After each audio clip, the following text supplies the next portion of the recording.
El presidente Donald Trump lleva semanas vendiendo humo con su plan de paz y hoy quiso coronarse. Conferencia conjunta en la Casa Blanca con Benjamin Netanyahu para presumir el fin de la guerra en Gaza. Lo que vimos fue un libreto para blanquear bombardeos y un final a los empujones. Nada de preguntas, carita tiesa y salida apurada tras un discurso cansino que se le cayó a pedazos. Vamos por partes. Recordatorio rápido, si les gusta este tipo de videos, nos ayudaría mucho que le dieran al botón de me gusta, se suscribiera si aún no lo han hecho y comenten su opinión. El 98% de quienes nos ven todavía no están suscritos y juntos podemos crecer a esta comunidad. Ahora sí, pasemos con la noticia. United Nations was interesting because, as you know, a few days ago they introduced me, ladies and gentlemen, the President of the United States. I'm looking at my teleprompter and the thing was dead, stone cold, dead. The thing's up here. I have a long, beautiful speech to make. I'm back 30 feet back and I'm saying, they're introducing me. There's nothing on my teleprompter. So, but I made a speech. I actually got good marks. You think Biden could have done that? I don't think so.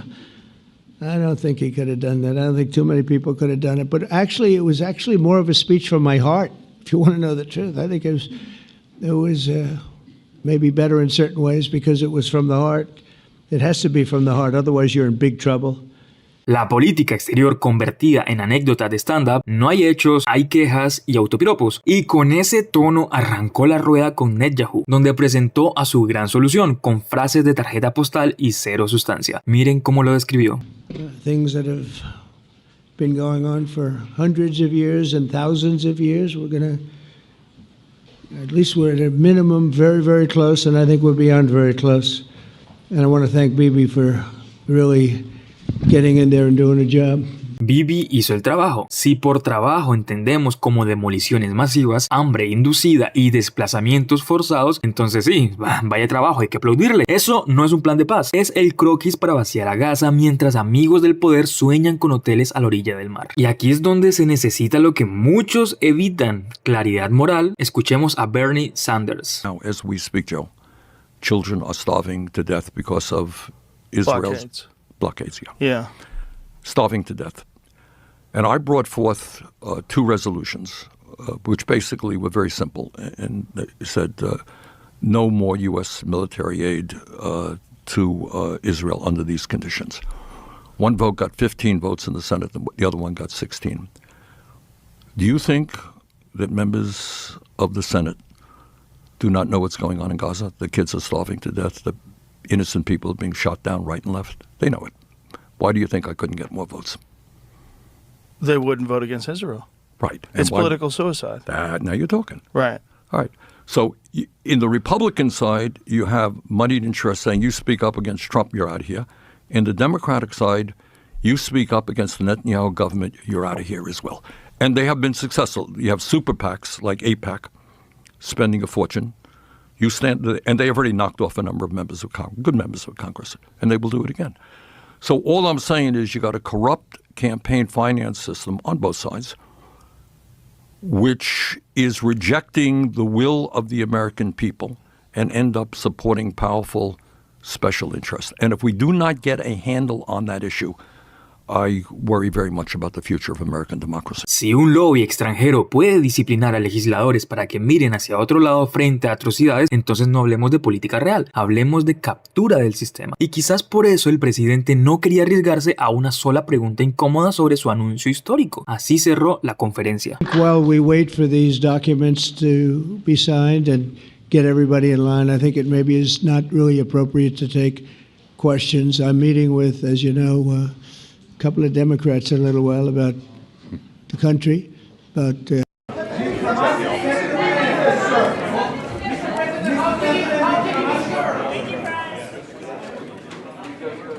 Cuando uno está orgulloso de su plan, lo defiende. Cuando uno sabe que no aguanta un minuto de preguntas, se esconde detrás del protocolo. ¿Qué hubiera contestado si le preguntaban por el alto al fuego, asistencia humanitaria, leyes de guerra o por qué el plan es básicamente confíen en mí? Exacto, por eso se fue, y para que nadie diga que exageramos, volvamos a ver los números que el poder trata de invisibilizar. In the last 21 months, Israel has not just gone to war against Hamas.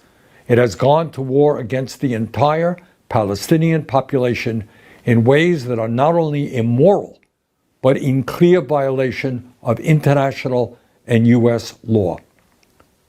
In a territory of just over 2 million inhabitants, 60,000 people in Gaza have been killed and over 140,000 wounded since the beginning of this war. Some 60% of that total are women, children, and the elderly, including 14,000 kids. Incredibly, almost 10% of the population of Gaza has been killed or wounded. Further, the physical infrastructure of Gaza has been basically destroyed. More than 90% of the housing has been made uninhabitable.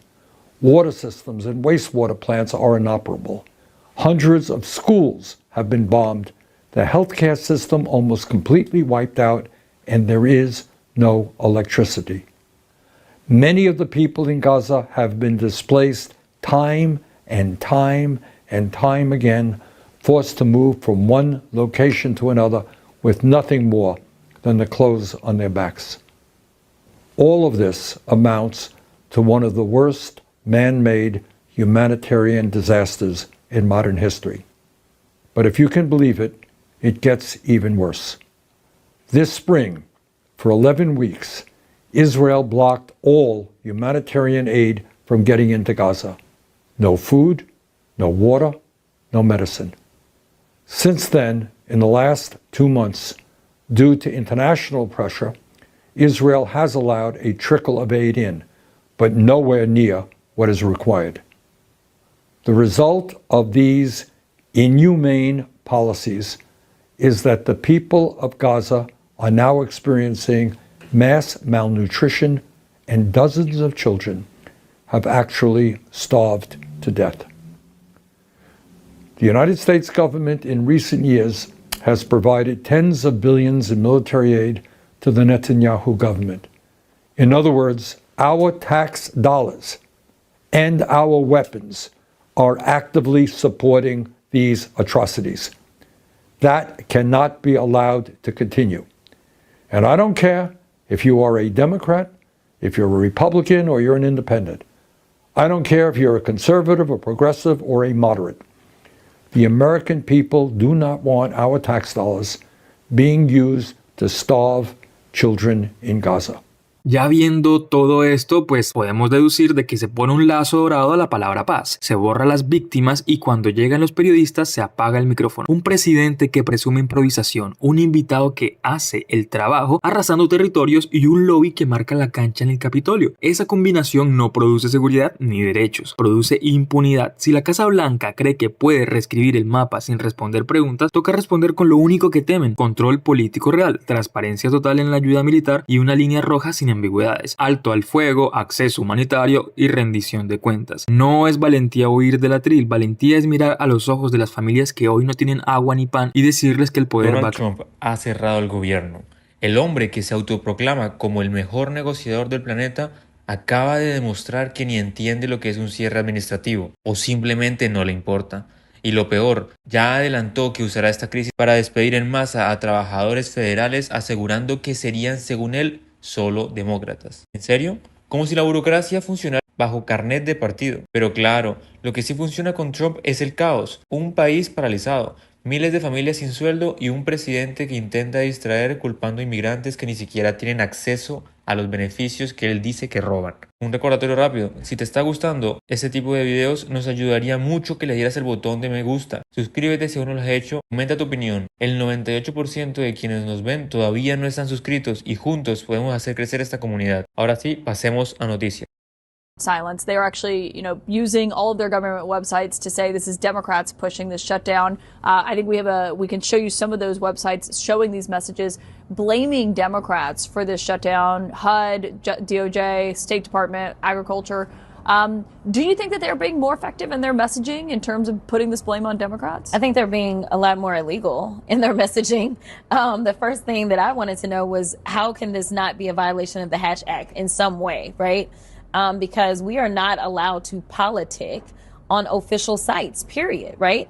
And that's what they're doing. They literally change official government websites to put out their propaganda. Instead of just saying we're currently in a shutdown, you decided to play partisan politics on an official website. And I guess there is no limit to what they won't do, because they do the exact same thing when we walk into committee.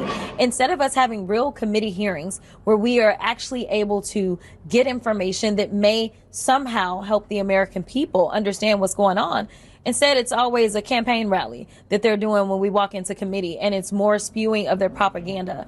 So I don't think that they're being more effective. I think that they are being more illegal in the ways that they're going about making sure that they can push out the information. I think that the American people are smart. You know, as I was sitting here waiting to come on, I was going through my email, and almost at the top of my email was an email from a federal worker that said, "Keep up the great work. We will be okay. This is too important." So even in this moment, we are getting emails, or at least I am, from federal workers that understand the sacrifice that is happening right now. But this idea that, you know, the retribution is going to be that since the government is shut down, then we're going to call in his henchman, Russell Vought, so that he can go and do what he's been doing. But he's been doing that with no permission. We've had to go to court, I don't know how many times, to say, no, you were wrong. You can't fire those people. So what difference does it make? They have consistently violated the law, whether it was statute or whether it was the Constitution.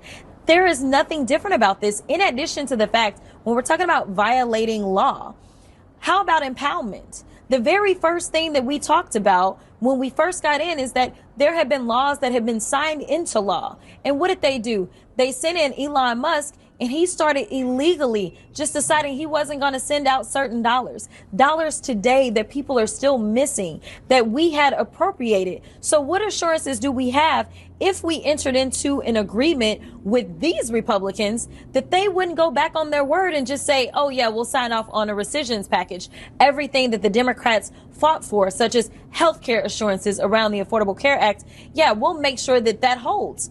We don't have any assurances. We've seen that argument from... Lo que describe Crockett es un gobierno que no solo ha cerrado su administración, sino también cualquier límite legal. Trump ha convertido el aparato estatal en su comité de campaña, cambia las páginas oficiales del gobierno para culpar a la oposición mientras ignora la ley y usa el caos como herramienta política. Y para colmo, intenta vender la idea de que los inmigrantes son los culpables de todo. Porque claro, cuando un presidente hunde su propia gestión, necesita un enemigo conveniente. Y ahí están los de siempre, los inmigrantes, los demócratas, los medios y cualquiera menos él. Pero esta vez, ni siquiera dentro del movimiento MAGA están comparando esa versión. Marjorie Taylor Greene, sí, la misma que hasta hace poco era una de sus más fervientes defensoras, le dio la espalda y reconoció públicamente que este cierre es culpa de su propio partido. Cuando Marjorie tiene que recordarle al presidente que deje de jugar con el pan de los trabajadores, sabes que la cosa está fuera de control. Trump está obsesionado con culpar a otros, ya que no puede sostener su propia farsa. Su último intento en su red social es una joya. Dice que los demócratas quieren regalarle su dinero de salud a los inmigrantes ilegales. Una mentira grotesca. Los inmigrantes indocumentados no solo no reciben estos beneficios, en realidad los financian. Aportan más de 100.000 millones de dólares en impuestos,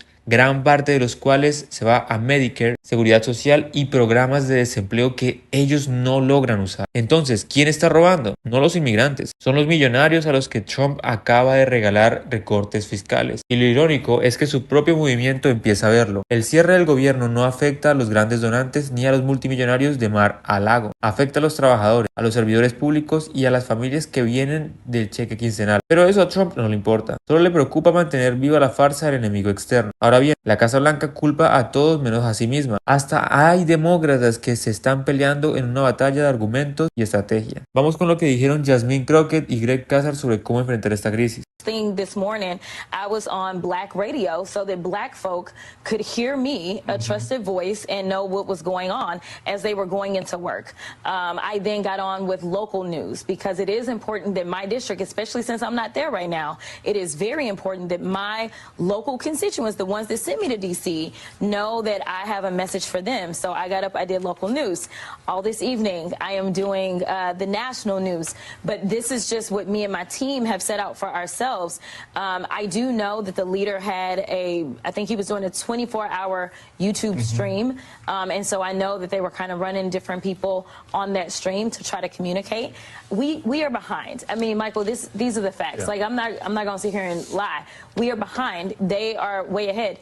Congressman Kassar brought up the fact that, yes, they're buying up the media space, but also just how to use the media. We're just now starting to get with influencers. We're just now starting to get online in general. Like, we are far behind. I do think it is interesting, though, that part of the schism seems to be within their own caucus. There was reporting today from the Wall Street Journal about the fact that you do have moderate House Republicans who are floating a year-long extension of these health care subsidies. But it's the Freedom Caucus that's saying that's a non-starter for them. And then you have that Fabrizio polling from July that is basically like, hey, Republicans, if you decide to go with this move and actually raise people's health care premiums, Democrats are going to absolutely slaughter you come midterms. So there has to be someone, Congressman, in their caucus who knows that this is a political loser for them.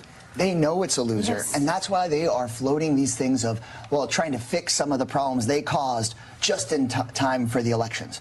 But we can't settle for just fixing their problem. We have to stand strong and actually fix the problems of the American people, because I think that even though their propaganda is strong, Michael, I think that if we deliver in a big and meaningful way for people, where folks expect Democrats sometimes to cave, but actually deliver in a big way, don't just give them one little year of an extension, then maybe folks can have another party to believe in. There was a piece in the New York Times, there were a bunch of charts from Steve Ratner that I think help articulate this, and then I'll kick it over to you, Simone. Can we pull up Ratner's essay in the Times? Even upper-income Americans who buy insurance on the ACA exchanges will be hurt by the repeal of this tax break. That's because as coverage gets more expensive, healthier people drop their insurance first, forcing companies to raise premiums on the remaining customers to maintain profitability. Thanks to Republican legislators, a 55-year-old couple making $85,000 annually could see their health insurance costs more than triple to $24,535 a year. I think those types of illustrations are helpful, Simone, because I think sometimes when we have these conversations, they're like, oh, poor people aren't going to have health insurance. But no, we are talking across the income spectrum about this affecting We are Americans. talking about everybody. You know, I disagree with the chairman. Yes. You know, I think that again, usually I would argue my Democratic friends are very much so behind the 8 ball. I think that what has happened is you all have wrestled the narrative with something that is real. Steve Ratner is writing about this because that's what you all are talking about. Usually shutdown fights are about budgets and taxes. This is about people's health care. And to be very clear, this is not the economy where you can leave your job. No. If you don't have a job, it's very hard to get a job. And if you have a job, you need to keep your job. It is already very expensive. So to see that people's premiums are going to go up by, in some places, 300%. Yeah. People who are making good money can't really afford that. On top of the Medicaid cuts. And so I actually do think this is strong ground to stand on. I wonder what is the... Like, is there an off-ramp? Like, at what point will how does this end? Yeah, I don't know how this ends. We know that the last time we experienced a Trump shutdown, because this is what Trump does, if the American people have forgotten, the last time we experienced this, we know that it was the air traffic controllers that shut that thing down, right? Once the planes stopped going, then you had the airlines calling, you had all of those that were engaged in logistics in any way. Those businesses were calling and was like, y'all need to fix this. We don't care what you got to do because we are losing too much money. Unfortunately, the only language that this administration understands is the language of billionaires and dollars. And so I am hoping that there is some creativity as it relates to our federal workers to make sure that they start to speak the language of this administration. Mientras Trump usa la mentira como arma, hay congresistas que están haciendo el trabajo que el presidente debería hacer: informar, proponer y proteger. Lo que esta crisis demuestra es que el trumpismo no tiene proyecto en el país. Solo tiene rabia, propaganda y caos. Y cuando sus aliados más radicales empiezan a rebelarse, es una señal de que la grieta dentro del movimiento MAGA ya no se puede ocultar. Lo que empezó como una estrategia para culpar a otros terminó siendo un tiro en el pie. Hoy, el actual presidente enfrenta no solo la desconfianza del país, sino la estructura interna de su propio movimiento. Y mientras tanto, millones de estadounidenses viven la consecuencia directa de un liderazgo que se alimenta del conflicto. Trump prometió hacer grande a Estados Unidos otra vez. Lo único que ha hecho grande es su propia crisis. Caroline Levitt tiene un trabajo sencillo: encubrir al presidente Donald Trump y repetir el libreto del día. Y ni eso es capaz de lograr. Con el cierre de gobierno ya en marcha y la Casa Blanca buscando a quién culpar, Levitt necesitó refuerzos y llamó a J.D. Vance, el político más autosatisfecho del gabinete, para atacar a periodistas y apagar los incendios, pero salió ardiendo. Hoy te mostramos cómo se desplomaron frente a preguntas básicas y por qué su estrategia se está desmoronando. Recordatorio rápido: si les gusta este tipo de videos, nos ayudaría muchísimo que le dieran al botón de me gusta, se suscribieran si aún no lo han hecho y comenten su opinión. El 98% de quienes nos ven todavía no están suscritos y juntos podemos hacer crecer a esta comunidad. Ahora sí, pasemos con la noticia. Yesterday, President Trump said, as a result of the shutdown, we'll be laying off a lot of people that are going to be very affected, and the Democrats, they are going to be Democrats. Has the administration asked agencies to target federal workers who they believe to be Democrats in these reductions of forces? We're not targeting federal agencies based on politics. We're targeting the people's government so that as much as possible of the essential services can continue to function. That is the question the president has asked the entire government, is fundamentally, okay, we're in a shutdown. That causes some problems. The troops aren't getting paid. There's nothing that we can do about that while the government is shut down. But there are essential services that we want to make sure as much as possible they still continue to function. That is the principle that's driving us forward during this shutdown. It's going to continue to be the principle that drives us forward. But let's be honest, if this thing drags on for another few days or God forbid another few weeks, we are going to have to lay people off. We're going to have to save money in some places so the essential services don't get turned off in other places. That is the reality of the government shutdown that Chuck Schumer and the Democrats have foisted upon the administration. So what did he mean by they're going to be Democrats? He said they're going to be Democrats. Primero, el presidente amenaza con purgas. Después, su vocero aclara que no habrá cacería partidista. Traducido, tiraron la bomba y ahora intentan maquillarla porque es impopular e impracticable. Vance, sin decirlo, contradice a su propio jefe y le prende una luz roja. Prometer despidos selectivos es autoritarismo barato. Si el plan ya es confuso, espera ver el nivel de desorden digital que exhiben con un video de inteligencia artificial que el propio presidente compartió de sí mismo. Sure. First thing, I want to ask about this video that the president posted the other day. It was an AI deepfake of himself talking about something called med beds. What was he trying to communicate to the public there, and why did he delete it? I think the president saw the video and posted it, and then took it down. And he has the right to do that. It's his social media. He's incredibly transparent, as you all know. You hear from him directly on social media. He likes to share memes. He likes to share videos. He likes to repost things that he sees other people post on social media as well. And I think it's quite refreshing that we have a president who is so open and honest directly himself. Many a times on Truth, you are hearing directly from the President of the United States. Second thing. En medio de un cierre de gobierno, el presidente eleva un deepfake, que es un video creado por inteligencia artificial, a su cuenta oficial. Lo valida y luego lo borra. Si ni su equipo distingue entre propaganda y parodia, ¿qué rigor cabe esperar para administrar un shutdown? Esto no es transparencia, es desorden cognitivo y político. Y como si faltara presión, aparece la acusación de apretar a New York congelando fondos de transporte para forzar a Chuck Schumer. Veamos cómo se enreda Vance cuando Fox le hace una pregunta obvia. $18 billion bound for New York transportation projects is going to be frozen so it can't go to DEI programs there. But the timing of this, does announcing that today mean that you guys are going to squeeze Chuck Schumer's home state until he blinks? Look, I haven't talked to Russ about this morning, but look, I'm sure that Russ is heartbroken about the fact that he's unable to give certain things to certain constituencies. We want to do everything that we can to help the American people, but when the Democrats shut down the government, we have to actually do a little triage to make sure the most critical and most essential services are provided. The government does a lot of things. Of course, Republicans think that the federal government probably does too much, but there are a lot of critical things the federal government does that absolutely all of us would agree need to do. Our troops need to get paid. Our air traffic controllers need to make sure that people are flying safely and on time.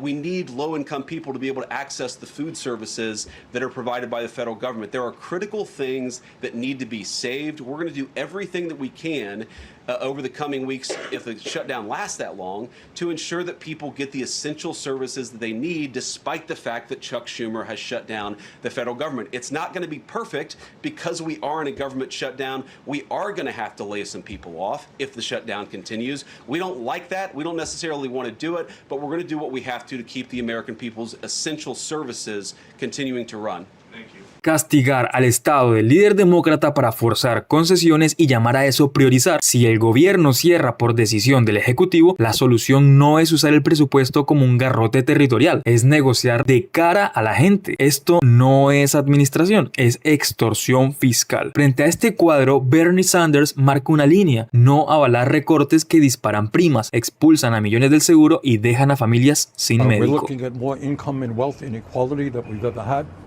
We're looking at a situation where we have a major housing crisis, major educational crisis. People in Vermont are going to the grocery store, they can't afford their food, and we have a healthcare system that is broken. And for the first time in the modern history of this country, where in the Senate you need 60 votes, that means bipartisanship. What the Republicans have said, sorry, we're not going to deal with the opposition, we're going to do it alone. Here it is, you take it or you leave it. I will not take it, and I'll tell you why I will not take it. Just today, there was a report that came out from the Kaiser Family Foundation. This is what they said. 24 million Americans will see more than a doubling in their health care premiums. You know what that means? People in Vermont and around the country cannot afford health care right now. So they just won't have health care. They won't have health care. And on top of that, what the Republicans did in Trump's big, beautiful bill is to throw 15 million Americans off of the health insurance they have. Another study came out, University of Pennsylvania, Yale. You know what that is? They say that 50,000 Americans a year will die unnecessarily because they can't get to a doctor. So instead of improving a broken healthcare system, these guys are making it far, far worse. So I cannot sit back and allow a situation where tens of thousands of people in this country will actually die in order for Trump and the Republicans to give $1 trillion in tax breaks to the top 1%. That is insane. It's unacceptable. We cannot allow that to happen. What's your response to Republicans like House Speaker Mike Johnson and others who say the subsidies don't expire until the end of December? We have time to negotiate on those and we could find some common ground. Well, for a start, common ground, really. They have had months. And for the first time in modern history, they have not sat down.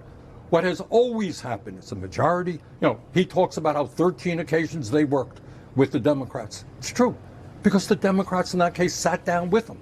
So what you need is a bipartisan solution. What these guys have said, it's my way or the highway. This is the way it's going to be. And that is kind of what Trumpism is about. That's that authoritarian tendency that we're seeing in America right now. So are you telling me you're willing to vote no every time Leader Thin brings this up? I am not going to allow. Let me be clear. All right, you can quote me on this. You can quote me on, as we say in Vermont, till the cows come home. I will not let tens of thousands of fellow Americans die because they're thrown off of health care. In my state, people cannot afford a doubling in the health care premiums. We are already paying the highest prices in the country for health care. People just can't afford it. And what the Republicans have got to do is go into their hearts and go back into their constituents. Ask their constituents in Louisiana, where Johnson is from, do you think it's a good idea to give $1 trillion in tax breaks to people like Bezos and Musk and Zuckerberg, the richest people in this country, in order to throw people off the health care they have? I think the answer will be a resounding no. So I hope the Republicans develop a sense of morality, listen to the people of America, and do the right thing. Back in 2018, when there was a shutdown looming over Dreamers, people who qualified under DACA, and the funding for President Trump's border wall, you had talked about a government shutdown as a serious action, a dangerous action, and you said basically you should do everything you can to prevent it. That's right. So is your argument tonight that fighting for extending these subsidies is worth shutting the government down? What I'm saying, what I said then, is what I believe. No sane person wants to see a government shutdown. People are going to be hurt, and that bothers me very, very much. But if we allow the Republicans to simply not negotiate and to throw 15 million people off of health care and to double premiums for 20 million people, that will cause even more harm. And by the way, on top of all of that, you have a president who today said to the military, wouldn't it be a good idea if we could start practicing military exercises by invading cities in America? who is threatening the media. So you have a movement toward authoritarianism that we have to address as well. This, Caitlin, is a very difficult moment in the modern history of this country. I think probably as dangerous as any time since the Civil War period. And I think what the American people are saying, we cannot, this is not business as usual. We've got to stand up, we've got to fight back, and create a government that works for all of us, not just Elon Musk and the billionaires. One thing I've heard from the White House is that the budget director, Russ Vought over there, is basically ready to go if the government is shut down, canceling programs they don't like, laying off federal workers. Are you worried about that? Of course I'm worried about it, but that's what they've been doing already. You remember when Musk was running Doge, we're going to throw out 83,000 employees who work for the Veterans Administration.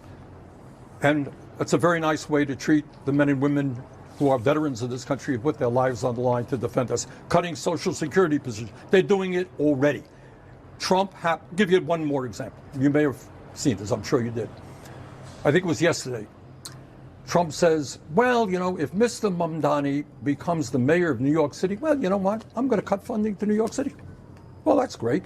You cut funding to any city, any state that you don't like. Well, not only is that illegal, not only is that unconstitutional, it's outrageous. Entonces, esto es lo esencial. El gobierno intenta ganar por agotamiento, cerrar, culpar, recortar y forzar votos bajo amenaza. Sanders lo llama por su nombre y mantiene el no hasta que haya un acuerdo que proteja salud y salarios. Este es el estándar. Negociar sí, rendirse no. En este programa vamos a sostener esa línea y a evidenciar cada intento de coacción del Ejecutivo. Un presidente que promete purgas, una portavoz que normaliza deepfakes y un operador que intenta ahorcar presupuestos estatales para forzar concesiones. No hay un plan económico, hay palanca política. En un cierre así, la tarea es clara: blindar servicios vitales, impedir despidos ideológicos y exigir que cualquier acuerdo baje primas y mantenga cobertura. No al revés. Gobernar no es subir un meme ni congelar fondos a la carta, es responder con ley, números y decencia pública. Y hasta que eso ocurra, la respuesta tiene que ser firme. Voto en contra de chantajes y a favor de la gente que hoy no puede esperar. Hoy arrancamos con la versión presidencial de todo es culpa de los demás. Recortes y despidos, inmigración descontrolada, beneficios para quienes entran ilegalmente, hombres compitiendo en deportes femeninos y de paso, negociaciones de guerras diplomáticas como si fueran trato de barrio. ¿Y esto les suena a mezcla de miedo moral y show político? Es porque lo es. Prepárense porque vamos a desmontarlo pieza por pieza. Un recordatorio rápido: si te está gustando este tipo de videos, nos ayudaría mucho que le dieran al botón de me gusta.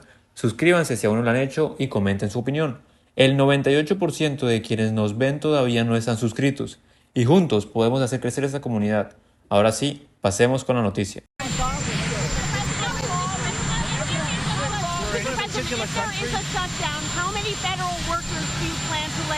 Well, we may do a lot, and that's only because of the Democrats. And as you know, they want to be able to take care of people that have come into our country illegally, and no system can handle that. And so we're totally opposed on that. But we can't take it. We just can't do it. I'd love to do everybody. I'd love to do the whole world. But our country can't handle people that come into our country illegally. And they want to give them full health care benefits. They want to open the wall again. Can you believe it? I can't even believe it. They want to open the wall. They haven't taken away boys playing in women's sports. They haven't done that. Men playing in women's sports. It's like they don't change. They lost an election in a landslide, and they don't change. How long do you plan to give Hamas to respond to the ceasefire proposal you've laid out? Well, we're going to do about 3 or 4 days. We'll see how it is. All of the Arab countries are signed up. The Muslim countries are all signed up. Israel's all signed up. We're just waiting for Hamas. And Hamas is either going to be doing it or not. And if it's not, it's going to be a very sad end. And do you have a deadline, Mr. President? Is there room to negotiate, or is this a take it or leave it deal?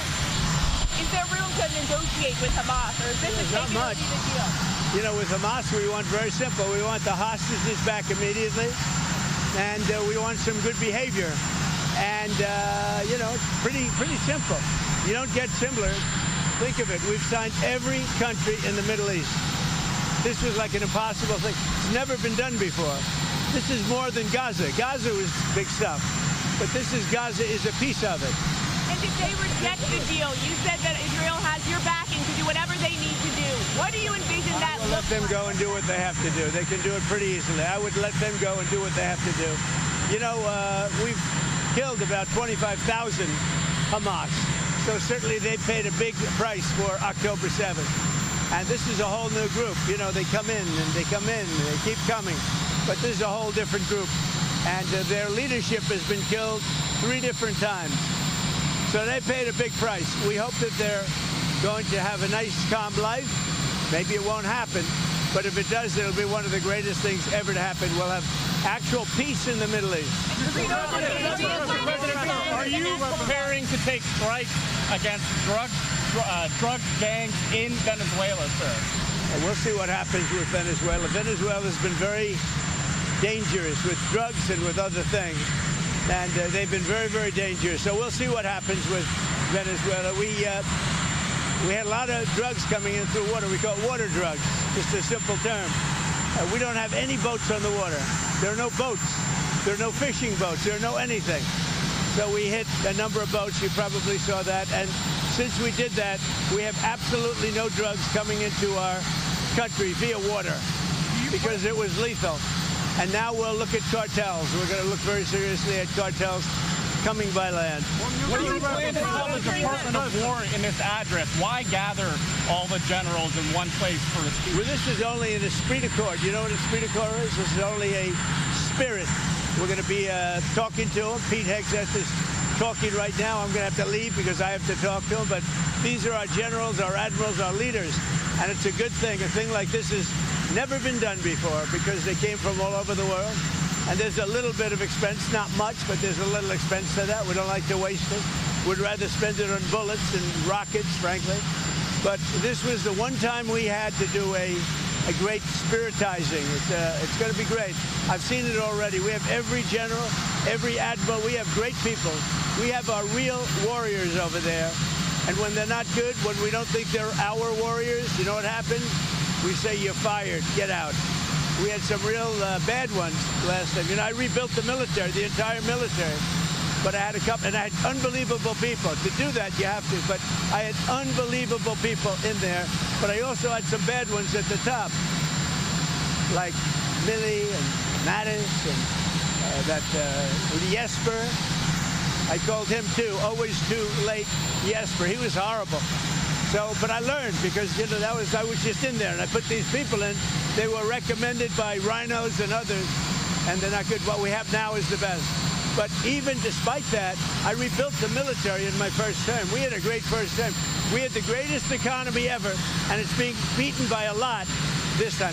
So I'm going over. I'm going to be meeting. I'm going to be meeting with generals and with admirals and with leaders. And if I don't like somebody, I'm going to fire them right on the spot.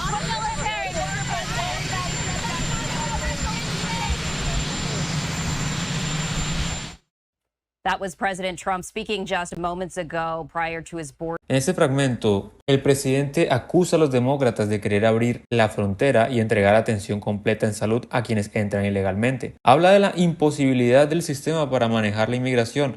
Mezcla el tema con quejas sobre hombres participando en deportes femeninos, presume acuerdos con países árabes y musulmanes para presionar a Hamas y exige la devolución inmediata de los rehenes con condición no negociable. Todo dicho con la urgencia de quien promete soluciones drásticas en 3 o 4 días y con la habitual mezcla de amenaza y negociación pública. Lo que tenemos es una estrategia comunicativa con 3 objetivos claros: movilizar el miedo a la inseguridad y a la invasión cultural, construir culpables externos, los demócratas siendo aquellos y las organizaciones internacionales o incluso el propio sistema, y presentarse como la única voz capaz de imponer el orden, aun cuando las líneas de acción que propone son vagas o contradictorias. Lo que convierte este discurso en peligroso no son tanto las frases grandilocuentes como la mezcla de verdad a medias y simplificaciones. La migración es un desafío para la administración pública. Sí, la coordinación con países de la región es un logro diplomático y se sustenta en compromisos reales para convertir problemas estructurales en enemigos visibles. Los demócratas quieren abrir la frontera. Es evitar la responsabilidad y desviar los debates hacia la emoción en lugar de hacia las soluciones técnicas. Inversión en control fronterizo eficaz, procesos de asilo con capacidad política y la integración que reduzcan incentivos a la explotación y la violencia. Aquí hay política de teatro con efectos reales sobre vidas y servicios públicos. Hay avances diplomáticos que podrían ser positivos, pero están siendo entregados envueltos en una retórica que polariza y simplifica hasta lo irresponsable. Si queremos soluciones, necesitamos debates con datos, El presidente Donald Trump está asustado y, como siempre que se ve acorralado, elige huir. El cierre del gobierno ya nos respira en la nuca y aunque intenta culpar a otros, sabe que el costo lo persigue. El gran negociador llegó sin palanca, sin votos y sin plan. Por eso hoy no da la cara. Vamos a desmenuzar qué está pasando y cómo responder. Recordatorio rápido, si les gusta este tipo de videos, nos ayudaría muchísimo que le dieran el botón de me gusta, se suscribieran si aún no lo han hecho y comenten su opinión, ya que el 98% de quienes nos ven todavía no están suscritos y juntos podemos hacer crecer a esta comunidad. Ahora sí, pasemos con la noticia. We are shutting down, and we're shutting down because Donald Trump thinks he's a king. This is totally avoidable, but Donald Trump told Republicans don't negotiate with Democrats. That's why this government is shutting down. We didn't shut down when Joe Biden was president. Why? Because Democrats, when they were in the majority, took their responsibility to govern seriously, reached out across the aisle, and built bipartisan funding agreements with Republicans. But what is most important now that we are in this shutdown, is for Democrats to understand that our cause is righteous, and that if we approach this argument with confidence and with gusto, we will win it in the American public. But if we look weak, if we look like we don't believe in our cause, then we will lose this argument, and the country will suffer. What are we saying? We aren't asking for the moon. We are simply saying we don't want health insurance premiums to go up by 75% on the American public. That's what Republicans have engineered as a means to pay for their giant tax cut for billionaires and corporations. We're not asking for some big new healthcare program. We're simply saying if we're going to vote for a budget, we want that budget to not increase premiums on families across this country by 75%, bankrupting American families. You know what else we want? We want this president to start acting lawfully. I have no obligation to vote for a budget that destroys our democracy. In fact, I have a moral obligation to oppose a budget that funds a pursuit of the president's enemies through a campaign of harassment, intimidation, and imprisonment. The American people don't want this giant increase in premiums. The American people don't want the president censoring his critics, locking up his political enemies. But the only way we win this argument is by going out there and being loud, consistent, and confident that the American people are on our side. This fight is righteous, protecting American families from bankruptcy due to Trump's giant cost increases. This fight is righteous, protecting American democracy from destruction. And so let's go out there and win it. El encuadre fue completamente directo, salud y Estado de Derecho. Si el presupuesto sirve para subir primas y para convertir a justicia en garrote, la respuesta correcta es no. Ojo al detalle clave que menciona, el oficialismo necesita que la oposición luzca débil para ganar el relato. Si los demócratas sostienen el eje, no más primas infladas, no más persecución desde el Ejecutivo y tienen mayoría social. Por eso, al verse argumentados, la bancada de Trump empuja al bulo de la salud para ilegales. Veamos cómo se resquebraja cuando le meten datos en vivo. $85 billion has been saved already so in fraud, waste, and basically, abuse. what you did was narrow the eligibility for certain people to get access to the ACA subsidies. What they want to do is undo the changes that Republicans made in that. But basically, wouldn't that only affect people who do have legal status, people who are refugee seekers here in the United States, asylum seekers here? Those are two totally different issues. Now, they've created this as a new argument that they have as to why they should not keep the government open, but they're arguing a December policy debate for a September funding issue. The subsidies that you're talking about don't expire until the end of December. No. Those are the subsidies for just everyday Americans. That's one thing that obviously has been the main premise of their argument. But you're saying they want to give free health care to people who are in the United States illegally. That is exactly what the effect will be. But when I looked at it, there's a little nuance because they want to undo changes that y'all made, narrowing who is eligible to get that. Those are people who are refugee seekers, asylum seekers. They're not technically people who are here illegally, just cross the border. No, this is exactly what will happen. And Maxine Waters admitted, I think, accidentally today on the House steps, they want to give health care to everybody. But Maxine Waters is not in charge. She's not the one. She didn't write this proposal. She's one of the senior leaders in the House.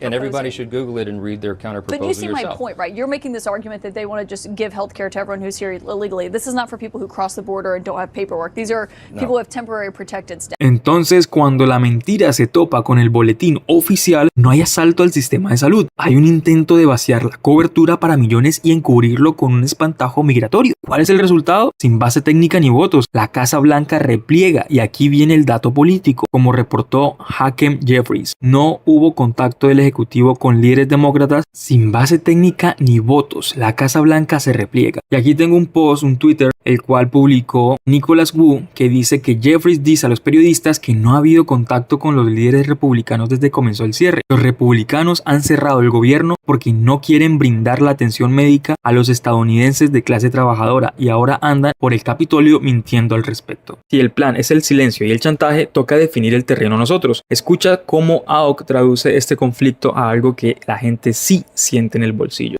I mean, Chris, we're here to help people. We are here in the midst of this destruction of the federal government, the federal safety net, $1 trillion eviscerated from people's health care, their Medicare, their Medicaid in this country, with prices that are skyrocketing and life becoming completely untenable for the American people.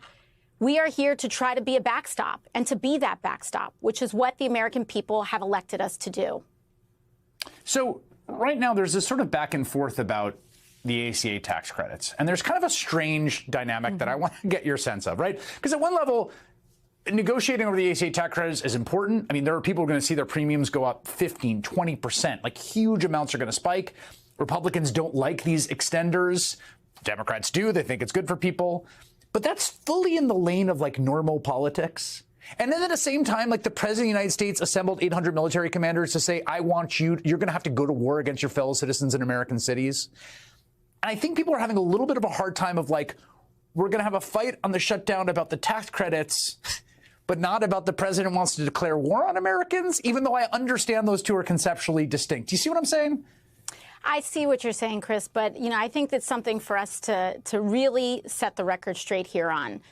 This is not a fight over tax credits. This is a fight over your ability to go to a pharmacy and afford your insulin. We're not talking about just 15 or 20% increases in people's premiums. Tomorrow, healthcare companies, and today, healthcare companies are finalizing the premiums that everyday Americans are going to be paying. And we are talking about a doubling of monthly healthcare premiums, not even including your deductible, in terms of what people are going to be paying next year because of $1 trillion in Medicaid cuts that were put together earlier this year. And I don't know about anybody else, but I do not think that this is just about a tax break or a small tax extender. This is about fighting not just on tax breaks, community health centers, and ensuring that we have a stability of the American healthcare system. And when Republicans use a legislative mechanism to gut the American healthcare system, we have to use a legislative mechanism in order to restore it and to fight for it. Because at the end of the day, people may talk about tax credits this and tax credits that. What they do understand is when you have insulin and you can't afford it. What they do understand is when your kid has chemotherapy or your spouse gets diagnosed with cancer and you go into a hospital and it doesn't get covered. And you have to choose life and death, what this is about. Now, that does not mean that we ignore the abhorrent violation of law and norms and what is happening with our U.S. cities, but we have a broad spectrum of ways and places that we can fight, including our governors, our attorney generals, and our state and municipal leaders, as you just saw. So I just want to make sure I understand this just from your perspective here. So, and I think this is generally the view of congressional leadership as well. You can correct me if I'm wrong. If there was bipartisan compromise, right? If everyone came together, the leaders of the parties, the president, and said, yes, these 5 things, we're going to make sure that these premium supports keep going. We're going to fund community health centers, whatever the sort of asks on appropriation around people's affordable health care. If those were met, Democrats would be a yes. Like that is the box that this is happening in, as opposed to we can't fund a Department of Justice that prosecutes political enemies or whatever else might be out there. Well, let me tell you, Chris, the mechanism by which that deal is locked is not just about agreeing in concept on tax credits. We need to do it with no tricks, no games, and no backdoors, which includes rescissions. And when we talk about rescissions, that is the mechanism that the federal government is using to gut and destroy rule of law across the board. So we are fighting to ensure that health care is protected for every American. But the way that we do that also means that the only way that you guarantee that is by forcing them to adhere to the rule of law, which means eliminating the rescission loopholes that they put in the CR earlier this year, which the Senate unfortunately had caved on then, and we're ensuring that doesn't happen now. Yeah, the quick 10-second version for people that haven't followed this is that, you need 60 votes to get the filibuster to appropriate funds for the government, but they can pass a rescission, which is to claw back some of the money already agreed to by 50 votes. So they have this kind of like cake and eat it too model where it's like, oh yeah, we'll come together, we'll pass a bipartisan appropriations bill, and then when we've done that, then we'll go and get rid of the stuff we don't like, which just seems like an insane way to negotiate. It's no way to negotiate. And again, we don't even have to get into the technicalities of this. But what is important to understand is that the way that you honor an agreement and the way that we honor our fight for health care and to define and to also protect everyday Americans' ability to afford their health care, to cover their kids, to defend Medicaid.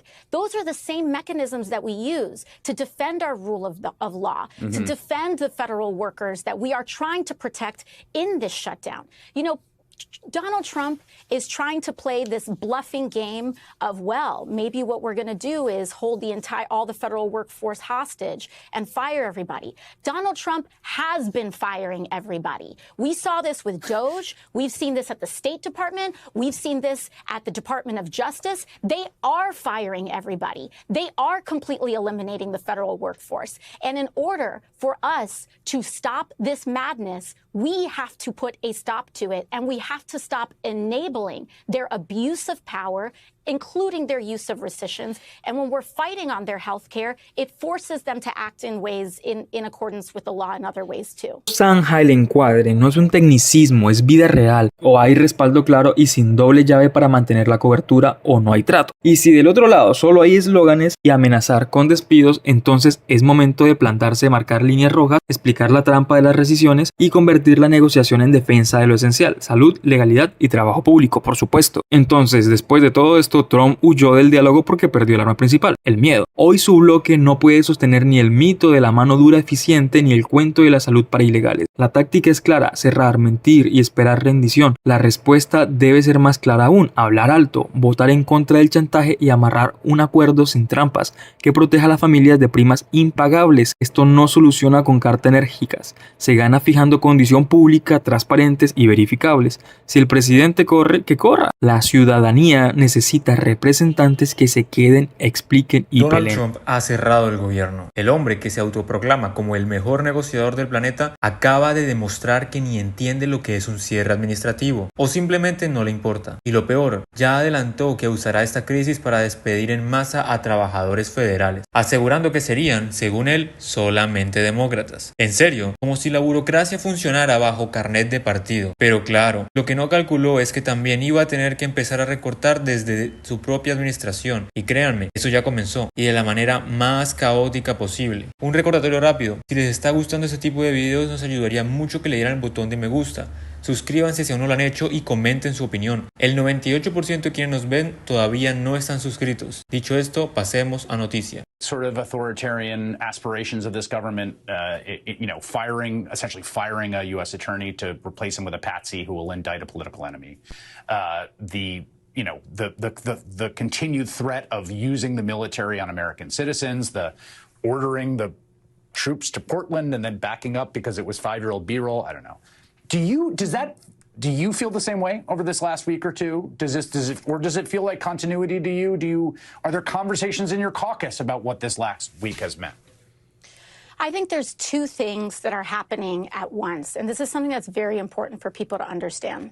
One, there absolutely is an unprecedented abuse of power, destruction of norms, erosion of our government and our democracy in order to prop up an authoritarian style of governance. That is happening. However, They are weaker than they look.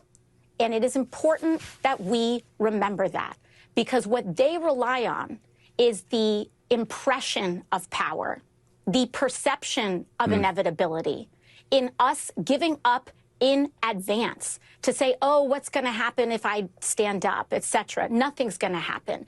They rely on that perception of inevitability and power so that people comply in advance and acquiesce in advance and give up in advance.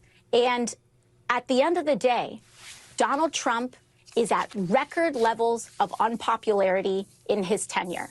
The Republican House is at record levels of unpopularity. They are underwater across the board, and they know it. And that is causing them to double down in public, but it is backfiring. That is why, whether it's a shutdown, whether it's all of this, they want us to blink first. And we have too much to save. Protecting people is too important a task for us to give up before anything even starts. So they may want to send people in, but these National Guardsmen do not want to be turned against their fellow Americans. We're seeing this here in Washington, D.C. It is an insult. Donald Trump is insulting the service members of this country by putting them on these silly tasks that they themselves do not want to be enforcing. And so we have to understand that standing up matters, that our voice matters, to not give in to this cynicism, because that is what they rely on in order to perpetuate this idea that they are that they have total immunity from consequence. They will experience the consequences of this, but we have to be the consequence, which is why we have to stand tall right now alongside. Ahí lo tienen. Lo que trata de describir es la esencia del trumpismo: abusar del poder, erosionar las instituciones y hacernos creer que son invencibles, cuando en realidad son más frágiles de lo que aparentan. Trump vive de la ilusión de poder absoluto, de hacerte sentir que resistirse no tiene sentido, pero como bien dijeron, esa es justamente la trampa: resignarnos antes de pelear. Y ahora, con este cierre del gobierno, su administración empieza a desmoronarse desde adentro. Y justo ahora, después de estas declaraciones, Trump se vio obligado a realizar un despido que revela cómo está tambaleando su propio equipo. Ese es el punto. Trump intentó colocar un economista ultraconservador, Anthony, para manipular a las cifras de empleo y darle maquillaje a una economía que se le está hundiendo en tiempo récord. Pero el plan le explotó en la cara. Tras un informe que corrigió los números de agosto, pasamos de supuestamente crear empleos a perder miles. El resultado: el propio Trump tuvo que retirar la nominación. Su gran experto patriota quedó fuera antes de entrar. Esto no es solo un despido, es un síntoma de pánico, por lo que no puede controlar con sus discursos incendiarios. Intenta torcerlo a la fuerza desde las instituciones, y cuando estas instituciones se resisten, aunque sea un poco, la fachada de hombre fuerte se derrumba. Because tonight is the end of the fiscal year. Chuck Schumer has refused to give the extra time. Why? Because we won't agree to restore health care to illegal aliens. Because we won't agree to give $500 million back to the Corporation for Public Broadcasting. He wants to cut the big fund of $50 billion that we set aside to support and prop up rural hospitals in America. Because we won't agree to those partisan demands. And $1.5 trillion in new spending on a 7-week stopgap funding measure. He's decided to shut the government down. It's real pain for real Americans, and it's so frustrating. I heard you make that first point at the White House yesterday after the meeting y'all had with the president and with Chuck Schumer and Hakeem Jeffries. People, as you know, people who are here in the United States legally have never been eligible for the Obamacare subsidies, for Medicare, for Medicaid. So what exactly are you saying that they're trying to do when you talk about giving free health care to them? I'm so glad you asked. Okay, so when we passed the One Big Beautiful Bill, the Working Families Tax Cut, we had Medicaid reforms in the bill. You and I talked about it on the air. What we did was to eliminate fraud, waste, and abuse. There were a lot of people on the program who were enrolled in the program who were never eligible to be there. Medicaid is intended for eligible U.S. citizens, not illegal aliens, not also U.S. citizens who are able-bodied workers like young men. So we passed the law. The president signed it into law. Democrats voted against it, of course, and it's been wildly successful. The CBO, the Congressional Budget Office, which is the neutral arbiter of all these things, released a report a few weeks ago, earlier this month, and they said, you know what? The bill has had its intended purpose. Premiums are coming down, listen, because 2.3 million ineligible enrollees had been kicked off of Medicaid, which helps to save the program, prop it up.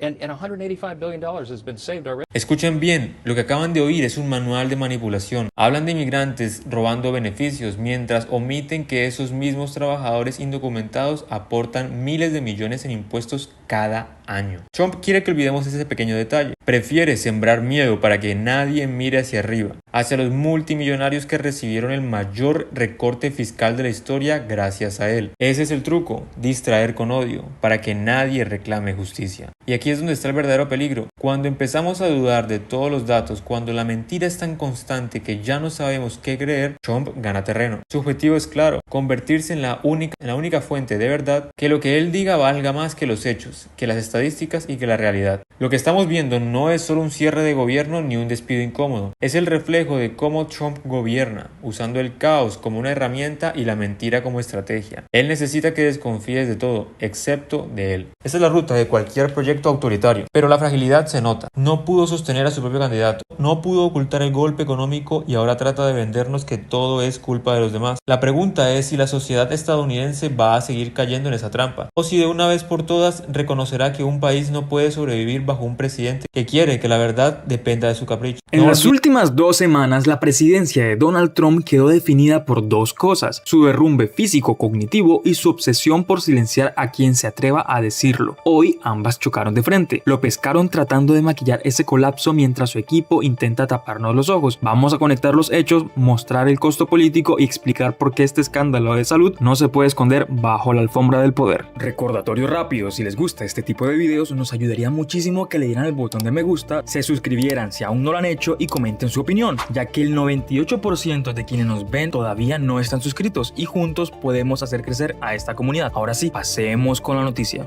The madman orange makeup he slathers on himself makes him look better. Maybe it does. We don't know. Maybe the actual sight of the actual color of his 79-year-old skin is much worse than the orange clown confection that he chooses, but we don't know. Or maybe the orange junk on his face is yet another proof that the man has no capacity to make a judgment about anything, including the way he looks, never mind nuclear weapons. What was he thinking backstage when his Secretary of Defense, who had to promise to stop drinking to get confirmed by the Senate, insulted all of the commanding officers in the room with this kind of idiocy?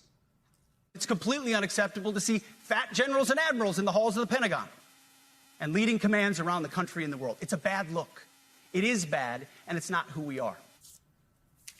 Okay, Pete. How about fat presidents?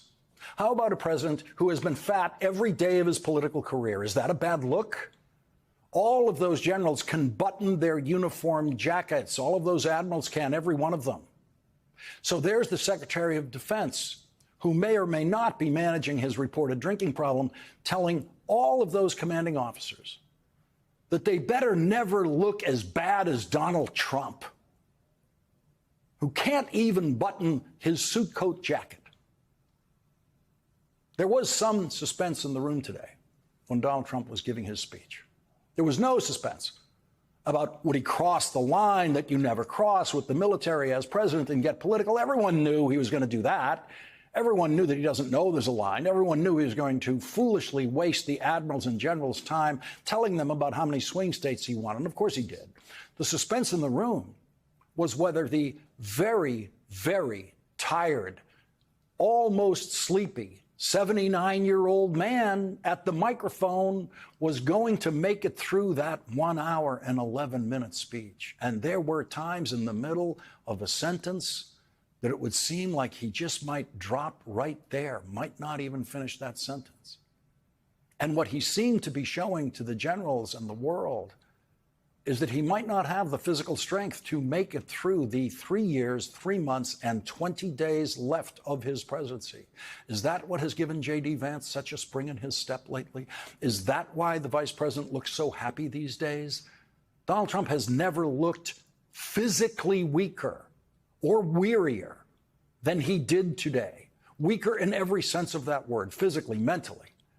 Because Donald Trump is uneducable. He still doesn't understand why he walked into a room of military commanders today and faced silence.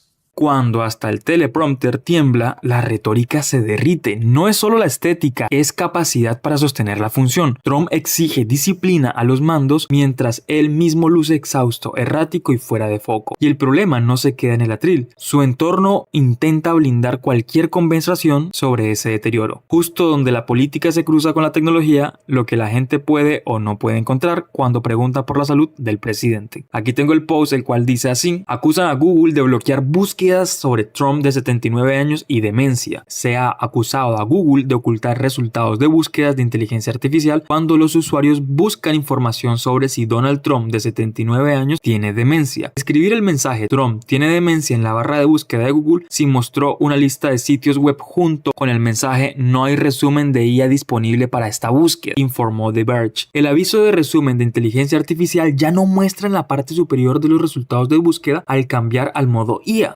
Google no proporciona un resumen generado de la información, en su lugar muestra los mismos principales resultados de páginas web para la consulta. Tampoco hay un resumen de inteligencia artificial si buscas si Donald Trump muestra signos de Alzheimer. En contraste, Google sí proporciona un resumen de inteligencia artificial sobre Joe Biden de 82 años, quien también enfrentaba preguntas sobre su agudeza mental durante su tiempo en el cargo. Evaluar si Joe Biden muestra signos de demencia es una pregunta compleja con diversas perspectivas y conclusiones divergentes. El modo inteligencia artificial, Google afirma, también enumera ejemplos de por qué Biden podría estar experimentando deterioro cognitivo o signos aparentes de demencia. Cuando escribes "Biden muestra signos de Alzheimer" en el modo IA, la respuesta también dice que la respuesta es compleja, con una pregunta compleja sin una respuesta definitiva y que sigue siendo esquiva sin un diagnóstico médico formal. El resumen de la inteligencia artificial presenta ambos lados del debate, señalando que el informe del fiscal especial Robert Hur sobre el manejo de documentos clasificados por parte de Biden describió al expresidente como un anciano de bien intencionado con mala memoria. The Verge sugirió que Google podría estar preocupado por la respuesta del presidente a las preguntas sobre su presunto deterioro mental. YouTube, que es propiedad de Google, también acordó esta semana pagar $24.5 millones para resolver una demanda presentada por Donald Trump después de que su cuenta fuera suspendida a raíz del ataque del 6 de enero a la capital de 2021. Si la conversación pública depende de filtros opacos, gana el que grite más, no el que tiene razón. Y Trump vive de eso, demandar, presionar, forzar empresas y autocensurarse por miedo al costo político. Tapar la discusión sobre su salud no lo hace más apto, solo hace más urgente hablar con datos. Hablando de coerción, veamos cómo Jasmine Crockett disecciona el patrón de usar tribunales y perdones como armas para castigar críticos y premiar leales. The president has decided that he wants to shake down people as relates to the First Amendment because he has filed not one lawsuit, not two lawsuits, but he has filed numerous lawsuits. He filed a lawsuit against the New York Times. He filed one against the Wall Street Journal, against CBS, against ABC, against the Des Moines Register. He is doing all of this because he wants to quash any speech that is not appreciative or lauding him, which is pretty much anything that's factual. So let's talk a few facts about these January 6 felons that should still be incarcerated because they went through the process, but because they were doing things on his behalf, of course, he wanted to let them go. So they released more than 1,000 people who participated in the insurrection on this government, many of whom had previous criminal records, like Mr. Theodore Mendenforth, who was convicted of predatory criminal sexual assault of a child, or Mr. Peter Schwartz, who had 38 prior convictions, including one where he beat his wife by repeatedly punching and biting her. Trump also pardoned Mr. David Daniel,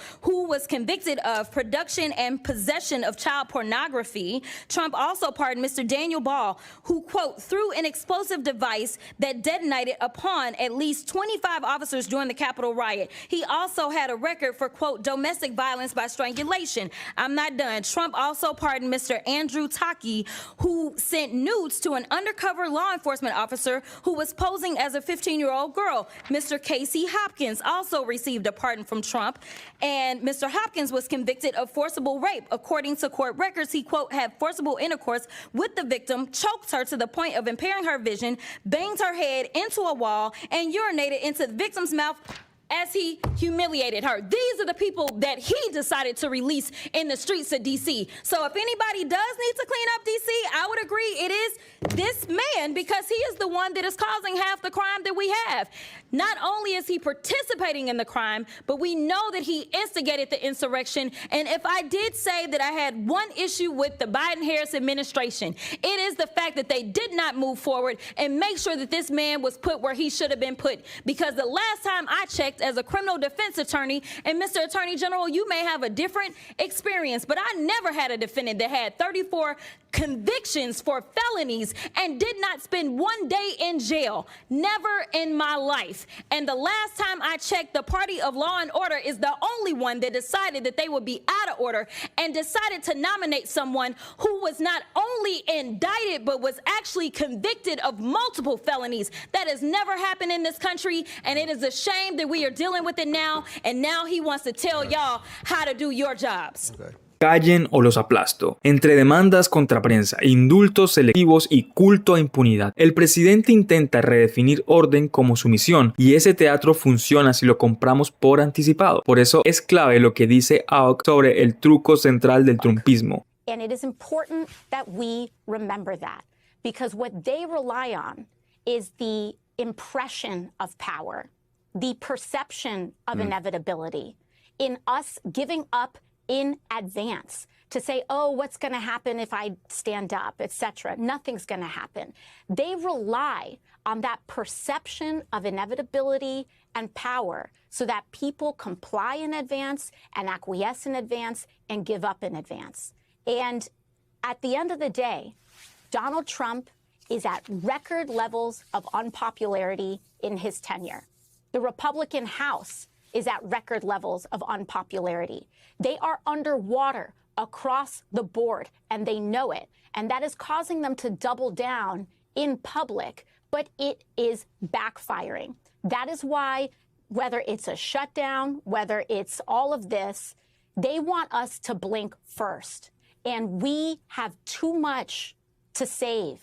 Más que gobernar intimida. Si aceptas el guión, no se puede hacer nada, ya perdiste. El colapso que vimos en Cuántico y el intento de ocultarlo en plataformas no son anécdotas sueltas, son el mecanismo para soltar un proyecto que se alimenta del miedo y del silencio obligado. Nuestra tarea es lo contrario, hablar, documentar y confrontar. Hoy quedó claro el triángulo: debilidad en el atril, censura blanda en la red y abuso formal en tribunales. Esa mezcla no gobierna, asfixia. La salida no es espectacular ni insultar por deportes, es exigir transparencia médica, reglas claras para plataformas y un compromiso político real con la libertad de prensa. Trump quiere que compremos la farsa de su invencibilidad. Los hechos dicen otra cosa. No se trata de que si él grita más, sino de si nosotros cedemos menos. Aquí no vamos. En el gabinete del presidente Donald Trump parece haber una liga interna por ver quién ser más incompetente en menos tiempo. Esta semana el trofeo se lo lleva Pete Hegseth, ridiculizado por mandos militares, exhibido por un encuentro absurdo y para rematar con un video filtrado que lo deja en vergüenza. Y todo esto mientras Trump presume de desplegar poder en ciudades del país. Vamos a desarmar el show pieza por pieza. Recordatorio rápido: si les gusta este tipo de videos, nos ayudaría mucho que le dieran al botón de me gusta, se suscribieran si aún no lo han hecho y comenten su opinión, ya que el 98% de quienes nos ven todavía no están suscritos y juntos podemos crecer a esta comunidad. Ahora sí, pasemos con la noticia. Aquí tengo el post, el cual se los voy a traducir y dice de esta manera: Hegs se burló de que la reunión con los generales pudo haber sido un correo electrónico. El siempre asediado Pete Hegseth está bajo fuego por llamar a altos mandos a dejar a sus puestos de mando para asistir a un breve discurso sobre los ethos del guerrero. El secretario de Defensa, que ahora se hace llamar por su título secretario de Guerra y que ha recibido críticas constantes por su priorización de temas en el Pentágono, aparentemente ha exigido que todo oficial militar por encima del rango de general de una estrella vuele para una reunión del martes en Virginia, incluso si están destinados en el extranjero. Personas con conocimiento de los planes para ese evento revelaron al Washington Post que el expresentador de Fox News tiene la intención de hacer un video de su breve alocución que se centrará en los estándares y la cultura militar, y que pidió a los altos mandos porque los tipos con estrellas en los hombros ofrecen una mejor audiencia desde el punto de vista de la óptica. Mientras la Casa Blanca insiste en que la reunión servirá como una demostración de fuerza, las redes sociales han concedido a Hegseth poca misericordia en las horas desde que se conocieron por por primera vez las noticias de sus planes. Definitivamente una reunión pudo haber sido un correo electrónico. Un usuario escribió en Blue Sky: mi papá era coronel que entrenaba pilotos que iban a la batalla. Otro usuario dijo: si lo hubieran convocado a una conferencia sobre etos del guerrero por parte de un presentador de Fox News, quizás habría hecho un bombardeo en picado contra el Pentágono. El gobernador de California, Gavin Newsom, cuyo equipo en redes sociales últimamente ha buscado emular el tipo de trumpismos virales que le dieron a MAGA la elección del año pasado, también fue rápido en sumarse a la acción, escribiendo: pobre Piri Hex. Publicó Newsom en X que lo tomen en serio, pero parece el tipo que TLC despidió de Duck Dynasty. Añadió en una extraña referencia oscura: el programa de telerrealidad de AIE, el del mismo nombre de una familia de Luisiana que vende productos para caza de patos. Débil, sin cerebro, sin talento, cero futuro, continuó el gobernador. Quiere ser secretario de guerra, pero ni siquiera puede lanzar un hacha o hacer una dominada. Triste. Tiempo de mando tirado a la basura para que un ex rostro de TV grabe su clip. Ni estrategia ni preparación real, solo escenografía. Y lo más revelador es que el propio presidente no tenía ni idea del evento, o prefiere fingir que no. Escuchen cómo reacciona cuando le preguntan por la cita de Hexet con la cúpula militar.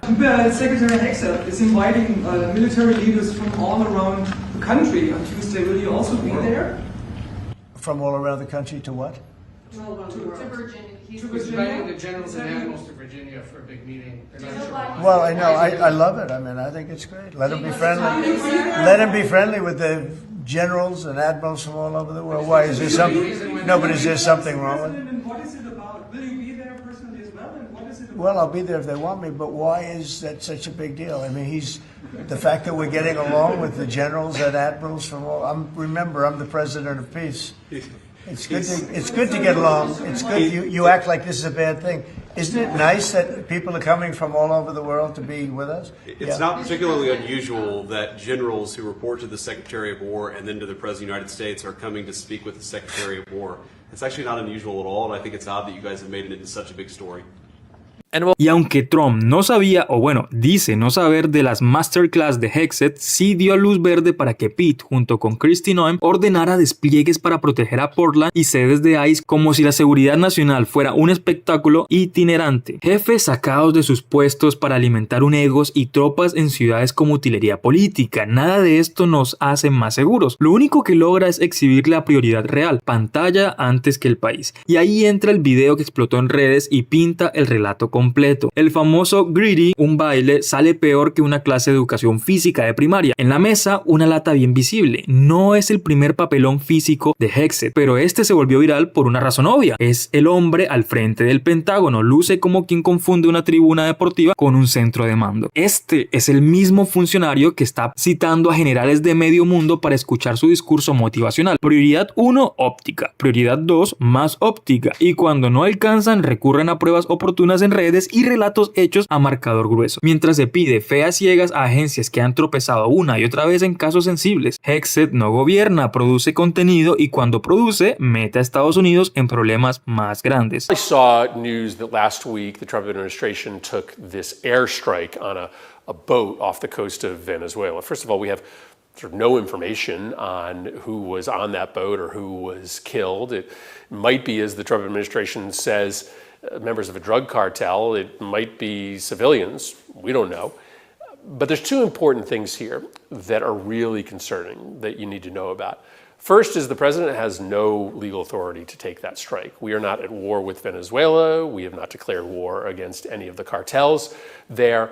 This is a president who every single day is acting like the law doesn't apply to him. That's a problem domestically as he uses the Department of Justice to target and harass his political enemies. But arguably this is an even bigger deal internationally, because if the president can take strikes against anyone anywhere without congressional authorization, then he can also drag us into wars overseas without any debate domestically. This is the most irresponsible, reckless president America has ever seen. And to let him engage in military activity overseas without the consent of the American people, it's so dangerous. But the other reason this matters is that his stated reason for taking the strikes to try to stop the flow of drugs into the United States, it makes no sense as the centerpiece of a counter-narcotics strategy. The Venezuela-Caribbean route, it's just not the main way that drugs come into this country. And to the extent it is, it's about the cocaine trade. The drug that is killing Americans right now is fentanyl. And fentanyl comes in through the Central American route, through Mexico. At the very same time that Trump is ordering these strikes on the boat in Venezuela, he's gutting the programs that we use to interrupt the drug trade coming through Central America and Mexico. We have dramatically fewer resources to stop fentanyl coming to the United States while we're taking airstrikes against a boat off the Venezuelan coast. This is a recipe for more drugs, specifically more fentanyl, to come into the United States. This doesn't make sense as a counter-narcotic strategy. It is not allowable by law. It's a complicated, important story, but it's a story that we really have to talk about.